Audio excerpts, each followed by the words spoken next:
So I guess I'm locked out of my shed. Didn't do the greatest on the door, and I left a gap.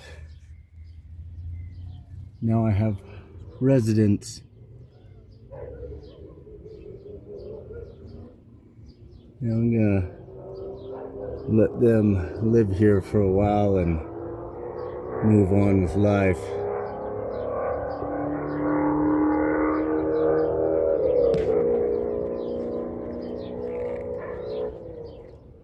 Because they're already here. They can't move. Way too young.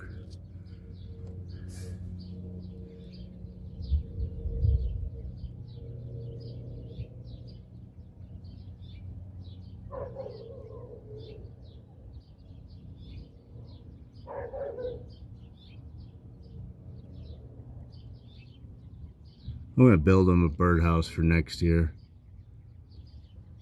I meant to do it here this year, but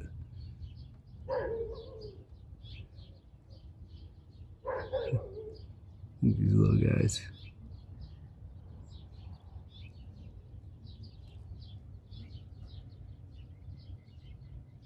Anyway, mom's probably freaking out, so I'll leave them be.